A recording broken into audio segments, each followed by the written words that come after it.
is a video from the crazy mechanic. Neanderthal. Okay, here we are, 2002 Mustang GT with aftermarket pipes. Okay, now we're talking about the upper bolt, the upper two bolts on the 2002 GT Mustang. It's the main thing you really got to know because it's the hardest part and it's very difficult. You have to learn how to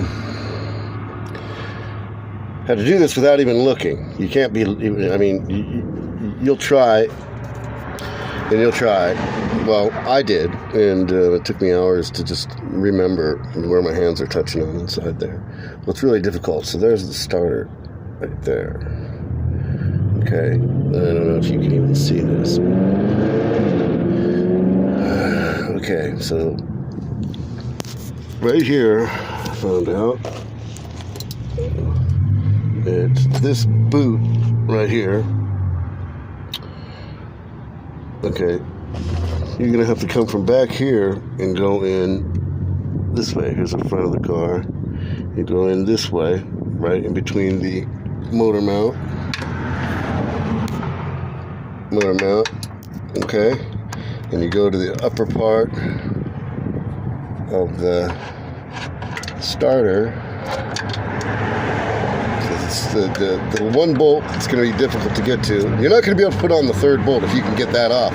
I don't know. Third bolt, you don't need it because this one didn't even have it on there, and this starter worked for. I bought the car. It worked for months, and the buddy that I bought it from before, he never changed the starter. So someone else left the bolt undone on the top. So you got to get your. Here's my ratchet right there. See it? Right there. And I go over the top of the solenoid, and there's right there on the other side of the solenoid is the top bolt that everyone seems to be talking about, but there's one more that you can't. I couldn't, and I'm not even going to try. I'm going to leave it out like the last guy did because it worked fine. Most starters only have two bolts, and the one on the 454 Chevy, it has two bolts. So, and it's a bigger starter, and bigger bolts, but a bigger starter. So you get it on that top bolt, and you're going to have to work it with your fingers. You're going to have to work it with your fingers. See how it's going over the top of that solenoid? It's right behind the top screw on the solenoid, but over a little further towards the bell housing.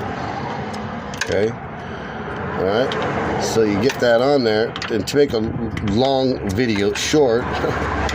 Okay, see how it's going over the top there? Okay, I gotta get I'm holding my phone with my hand, so I'm not going to be able to show you this one, but all you gotta do is push it over with your finger and get it over the top of the bolt, and then just make sure you're backing it out and back it out.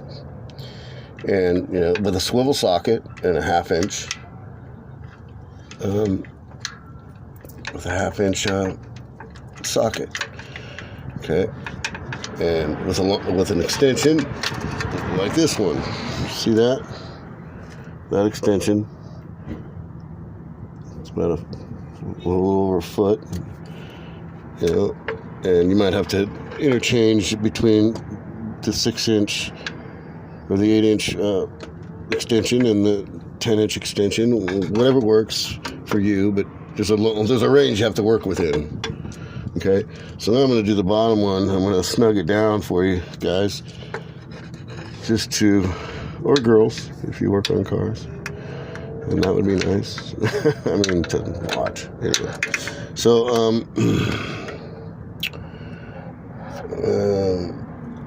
only because it would be cute. Anyway, so here it is.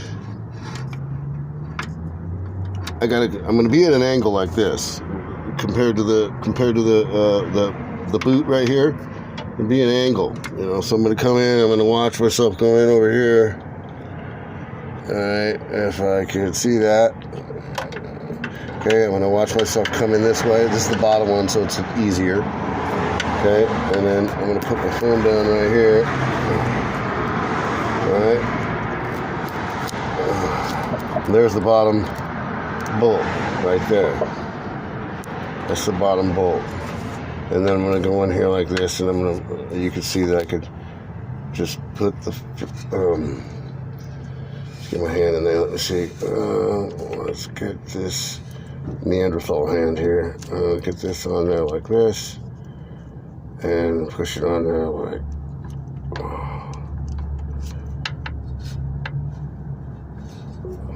okay, I'm trying to miss my phone with my hand so I don't knock it down on my face and have to redo it.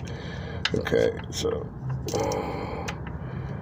I'll turn it until it goes, let's see, can't really see, okay,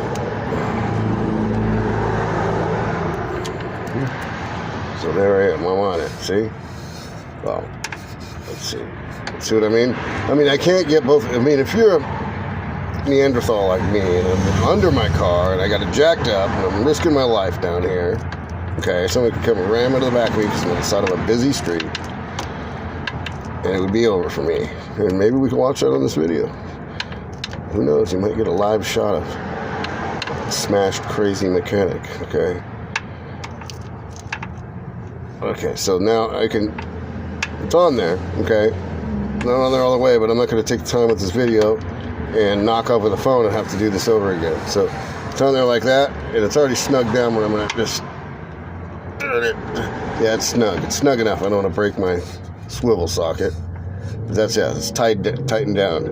Well, let me show you the last angle, because the upper bolt is the same angle you're going to have to use. You're just going to be up higher and over the solenoid, and you're going to come in with the same angle, right? This is very important to know. You're going to go through hell if you are a Neanderthal mechanic like me and you don't have a shop, or you're not taking it in to have it done. This is what you're going to have to go through, okay? Make sure you jack up your car. Make sure it's secure before you jack it up, because I wouldn't want to see that happen to anybody. Okay? So, see the angle I am right here? That's right in there is the angle compared to the boot in the front of the car. So you're going to go, cross angle, get up in there, now I can snug it, see? All right, and there's your spring, your spring, so we give you a better shot of that, so you're coming in like, all right, well, anyway, you probably have to be doing this over and over without looking, and then you'll learn, what your eyes are, what your hands are feeling and where you're at, and then you'll be able to get the bolt in there, back in there, because getting the bolt back in there is actually a little harder than getting the bolt out, believe it or not. But you got to put the first bolt in at the bottom here where I'm at, right there. Okay, you have to put that one in first. Not snug it. I snugged mine down all the way, almost all the way. I didn't cinch it up, but I snugged it down, and because it pops in there right. Thank God starters just they usually just right when you got the bolts, the eye holes over the bolt holes. All you have to do is hold it and get the bolt in, and usually once you get that bolt flush, the starter is fine up against the flywheel in its range, but not in a 454. Now you might have to. But this one, I'm assuming, I'm assuming that, this one will work. And maybe I'll show another video of it starting so that you trust me.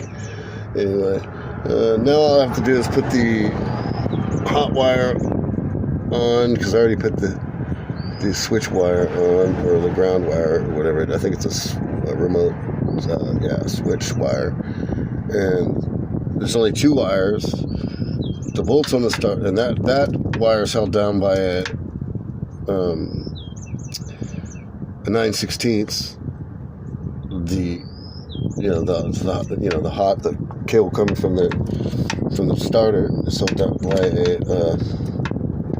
the other one's a 3/8, I think, the smaller one. But that one's already on there. All you got to do is crimp the wire onto the old wire, and So that's the main way you're going to have to do a starter. I would have showed it start from finish, but I just thought of it. And since I knew how to do it, I didn't know how to do it from the start. But yeah, it's pretty difficult bull, because I've been an electrician before, and I've been in all kinds of situations, and you'd be better off if you had the money. Not used to working on cars, and you had to do it like this, underneath here like this, with this scene going on here. I mean, I got a tire underneath the tire. I got the jacks almost all the way up. I'm in danger. So I really can't wait to get out from underneath this thing, because we got crazy racetrack going on here, race strip over here on this road I'm on. So